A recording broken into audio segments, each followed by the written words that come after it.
Hello students, today I am going to introduce about the next topic, that is chemical properties of amines. First is basic nature of amines. All the amines are the good Lewis base because of the lone pair. Okay, lone pair present on the central metal atom, that is nitrogen. Nitrogen having one lone pair of electrons. So primary amine that react with HCl and it will form the salt RNH3 positive Cl negative. Same in case of secondary amine R2NH, it react with HNO3 and it will form the this type of salt, ammonium nitrate salt. Okay, next is tertiary amine that react with CH3COOH. This is acetic acid and it will form the R3NH positive and CH3CO negative. This is acetate salt. Okay, the salt is formed. The salt on treatment with base like NaOH then regenerate the parent amine. Okay, now Kb expression for primary amine RNH2 plus water, it will form R positive NH3 plus OH negative. Okay, Kb कैसे निकालोगे बेटा? This is equilibrium constant. Okay, concentration of product divided by reactant. Here water is taken in excess, so no need to write here. Okay, next for secondary amine R2NH that react with water and it will form R2NH2 positive plus OH negative.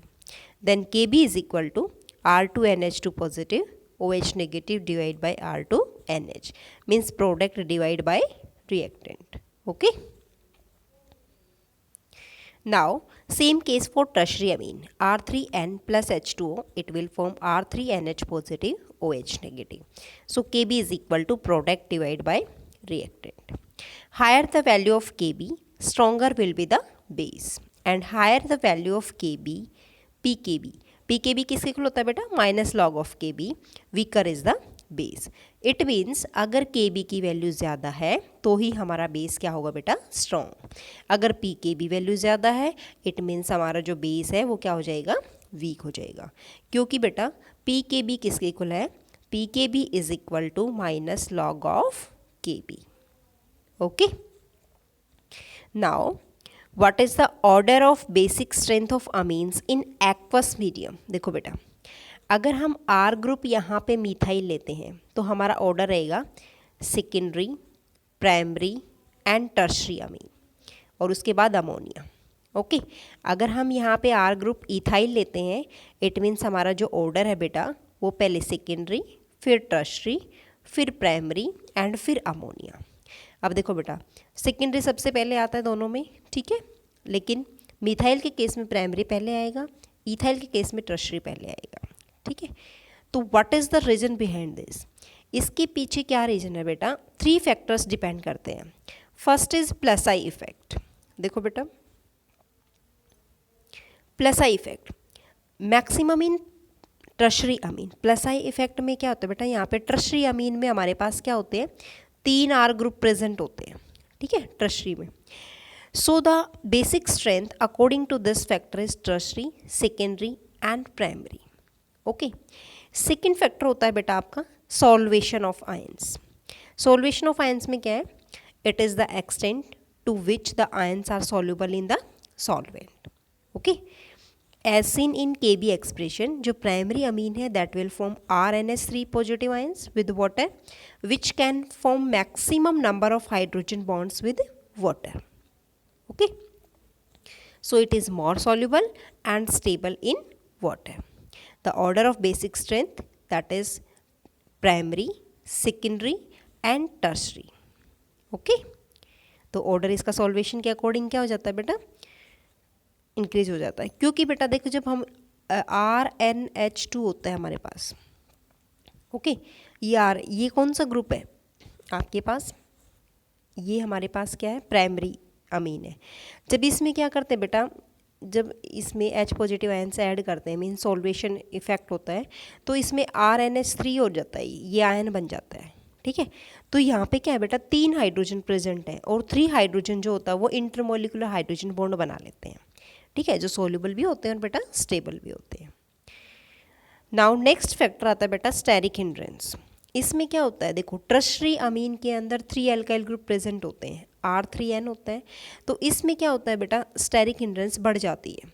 Steric hindrance बढ़ेगी तो basis strength का order जो है वो कम हो जाएगा। देखो tertiary में सबसे, प्राइमरी में सबसे ज़्यादा, फिर सेकेंडरी, फिर टर्शरी, तो बेसिक स्ट्रेंथ आपका ये आ जाएगा। ओके, जब हम तीनों फैक्टर्स को कंबाइन करते हैं तो ही हमें बेटा ये वाला ऑर्डर ऑब्जर्व होता है। तीनों फैक्टर के कॉम्बिनेशन से जो है ऑर्डर आया है, secondary, primary and tertiary after that ammonia in case of methyl, but in case of ethyl secondary, tertiary, primary and ammonia. Okay, ये किस फेज में बेटा, this is in aqueous phase. Okay, इसके बाद आता है बेटा next in gaseous phase. Gaseous phase में देखो बेटा order of basic strength of amine, पहले टर्शरी बेटा, फिर सेकेंडरी, फिर प्राइमरी एंड फिर अमोनिया। तो only plus I effect work in the gas phase, plus I effect ही काम करता है इसमें। ठीक है, तो सिंपल ऑर्डर होता है, पहले टर्शरी, फिर सेकेंडरी, फिर primary, because electron releasing groups are present in case of tertiary is more. Okay, now next question बेटा यहाँ से आता है, comparison of basic strength of ammonia, aliphatic and aromatic amines. देखो बेटा एलिफेटिक अमीन्स ज़्यादा होते हैं, मोर बेसिक स्ट्रेंथ होती है एज़ कम्पेयर टू अमोनिया, फिर आते हैं आपके एरोमेटिक अमीन्स। तो यहाँ हम बेसिक स्ट्रेंथ का ऑर्डर बताते हैं। अब आप बताते हो यहाँ पे कि एरोमेटिक अमीन्स बेटा क्यों है लिस्ट बेसिक क्यों है। देखो आंसर क्या है बेटा, ये आपका एरोमेटिक अमीन्स है, this is aniline, this is the structure of aniline. Nitrogen के पास लोन पेयर है, ये बेटा इधर जाएगा, ये इधर, तो NH नाइट्रोजन के पास पॉजिटिव चार्ज आ जाएगा और यहाँ रिंग में नेगेटिव चार्ज डीलोकेलाइज हो जाएगा। ओके, फिर ये यहाँ जाएगा बेटा, फिर ये यहाँ, फिर ये यहाँ, तो ये बन जाएगा। अब aromatic amines are least basic due to the poor availability of lone pair on nitrogen atom for the donation, so the lone pairs are delocalize, lone pair delocalize हो जाएंगे due to the resonance. Okay, तो resonance की वजह से ही क्या है बेटा, ये these are least basic. Okay, next बेटा effect of substituent on the basic strength of amine. Okay, देखो बेटा this is the general shortcut method. देखो जो इलेक्ट्रॉन डोनेटिंग ग्रुप होते हैं, ठीक है, इलेक्ट्रॉन डोनेटिंग ग्रुप जो है बेटा वो क्या करते हैं, नाइट्रोजन के ऊपर जो लॉन पेयर है उसकी अवेलेबिलिटी को इंक्रीज़ कर देते हैं, तो उस वजह से बेसिक स्ट्रेंथ क्या हो जाती है, अमीन्स की इंक्रीज़ हो जाती है।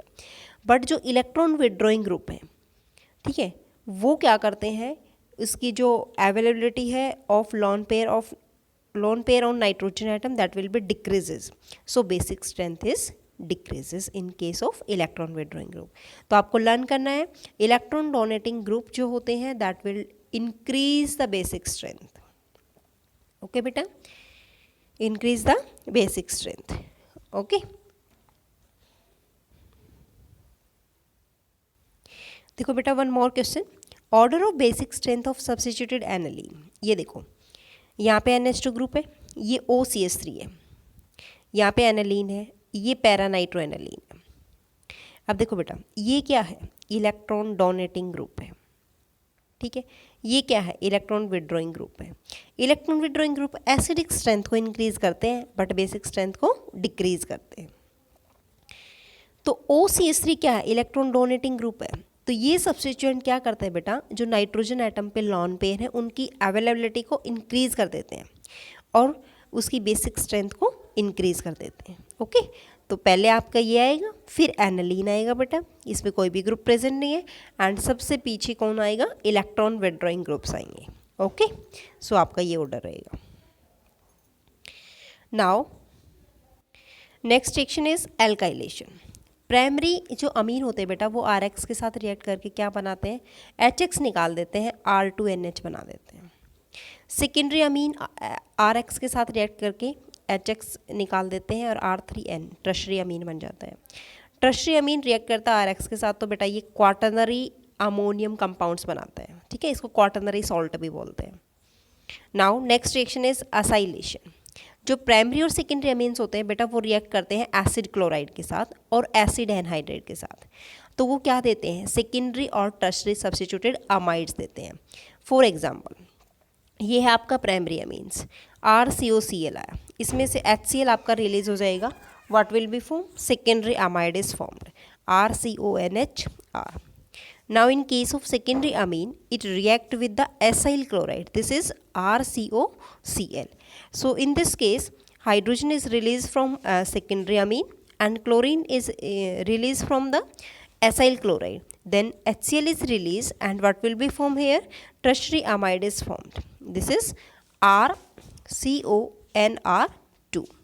Now same reaction is carried out in case of acid anhydride. This is primary amine, RNH2, it react with a acid anhydride. This is the formula RCOOCOR. Okay, so in this case RCOOH means carboxylic acid, this is release and what will be formed here, RCONHR.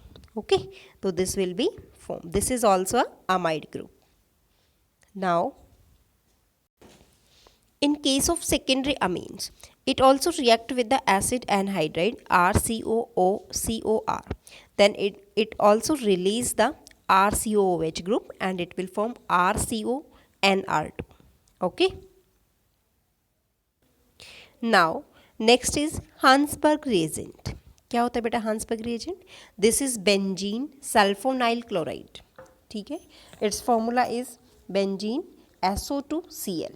Okay, C6H5 SO2Cl. This is benzene sulphonyl chloride और Hasenberg reagent. Okay. So how will you differentiate the primary, secondary and tertiary amine? So in this case, देखो बेटा, this is primary amine RNH2. It react with the benzene sulfonyl chloride. Then it will release HCl from here, H and Cl, and what will be formed? RNH SO2 C6H5. Then in presence of KOH, it is soluble. Okay, अगर हम base डालते हैं तो वो क्या होता है, उसमें soluble होता है. Same in secondary case, R2NH it react with the benzene sulfonyl chloride और यहाँ से बेटा HCl रिलीज हो जाएगा. What will be formed? R2N SO2 C6H5. In presence of KOH it will form insoluble. ठीक है, तो बेस डालेंगे तो क्या होगा, insoluble होगा बेस में. Then tertiary amine. अब tertiary amine में बेटा there is no reaction. अब tertiary amine में रिएक्शन क्यों नहीं हुई? Because in tertiary amine this is R3N means nitrogen atom के पास कोई भी हाइड्रोजन नहीं है ताकि वो HCl निकाल सके. ठीक है, means there is no hydrogen atom, so it does not react with the Hasenberg reagent. Okay, so there is no reaction. Now primary amine react with Hasenberg reagent to form a compounds which is soluble in alkali. Base में soluble होती है बेटा. Secondary amines also react with Hasenberg test and to form a compounds which is insoluble in alkali. Okay, and tertiary amine does not react with the Hasenberg reagent. Okay, because there is no hydrogen atom present here. Now next is reaction with nitrous acid. This is HNO2. So how will you differentiate primary and secondary and tertiary amines? देखो बेटा, this is very important reaction and in this reaction primary amine, this is primary amine, it react with HONO means HNO2 in presence of NaNO2 plus HCl. Then it will form alcohol ROH plus N2 plus water. Same in this case, this is aniline. Aniline also react with NaNO2 plus HCl in presence of 0 to 5 degrees Celsius. Then it will form the benzene diazonium salt. Okay, next आएगा बेटा secondary amine R2NH. This is secondary amine, it react with HNO2 and it will in presence of NaNO2 plus HCl. Then it will form nitrosoamine R2N double bond O and water is released here. Now next is tertiary amine. This is R3N, it react with HNO2 and in presence of NaNO2 plus HCl and it will form a salt. R3N positive, HNO2 negative. Okay. Now next is carbylamine reaction. This is the test for primary amine. ठीक है, carbyl अमीन जो test होता है बेटा वो only primary amine के लिए होता है, सेकेंडरी और टर्शियरी अमीन्स नहीं देता ये वाला टेस्ट. तो ये वाला टेस्ट भी हम प्राइमरी सेकेंडरी और टर्शियरी अमीन को डिफ्रेंशिएट करने के लिए यूज़ करते हैं. इसको हम आइसोसाइनाइड टेस्ट भी बोलते हैं. देखो बेटा इस केस में क्या होता है, हम प्राइमरी अमीन लेते हैं, primary amine plus chloroform plus base.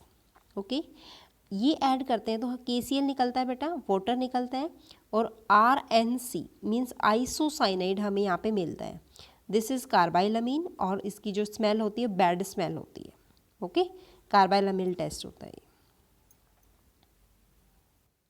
Now next is electrophilic और ring substitution reaction of aromatic amines. इसमें बेटा जो NH2 ग्रुप होता है जब वो बेंजीन रिंग के साथ अटैच होता है तो +R इफेक्ट शो करता है. ओके, सो इनकमिंग इलेक्ट्रोफाइल ऑर्थो और पैरा पोजिशन पे जाएगा. ठीक है, क्योंकि जो NH2 ग्रुप है बेटा वो वेरी स्ट्रॉन्गली एक्टिवेटिंग ग्रुप है. ओके, जैसे ब्रोमिनेशन करते हैं हम, तो बेटा ये एनालीन लिया, इसमें Br2 ऐड किया, तो इस केस में क्या होगा बेटा, या तो ऑर्थो पे जाएगा या पैरा पे जाएगा इसके. ठीक है, तो 3 Br ग्रुप लग गए, मीन्स 2, 4, 6 ट्राई ब्रोमो एनालीन. और ये आपके वाइट कलर के PPT होंगे and HBr is release here. Okay, now next, if we want to obtain a mono-substituted product, then we have to decrease the activating tendency of NH2 group. So this is done by treating aniline with acetyl chloride or acetic anhydride and it result in the formation of एसिटेनिलाइड. ये देखो बेटा ये aniline है, इसमें CH3COCl डालते हैं हम, या फिर एसिटिक एनहाइड्राइड ऐड करते हैं. तो इस केस में क्या होता है बेटा आपका यहाँ से HCl निकल जाता है. HCl आपने निकाल दिया, क्या बचा NHCOCH3 ये बचेगा. ये बेंजीन रिंग के ऊपर अटैच होगा और इसका नाम होगा acetanilide. Okay, in acid anilide the lone pair of nitrogen that is in conjugated system. देखो बेटा C double bond O group है. ठीक है, so its availability is decrease and it is partially delocalize towards the benzene ring. ठीक है, and the activating tendency of NH2 group is decrease. देखो बेटा ये है आपके पास नाइट्रोजन के पास लोन पेयर है NHCONH, ये रेजोनेटिंग स्ट्रक्चर बनाया हुआ है इसका. यहाँ लोन पेयर जाएंगे बेटा, ये वाला बॉन्ड ब्रेक डाउन हो जाएगा. ओके, अब जहाँ से गए हैं इस नाइट्रोजन के पास पॉजिटिव चार्ज और जहाँ पे गए हैं उस पर नेगेटिव चार्ज आ जाएगा. ओके, अब इस केस में क्या है कि यहाँ पे हम क्या लेंगे, बेंजीन NHCOCH3, इसमें Br2 ऐड करेंगे CH3COH की प्रेजेंस में. तो बेटा ये एक बार ऑर्थो पोजीशन पे जुड़ेगा और एक बार पैरा पोजीशन पे.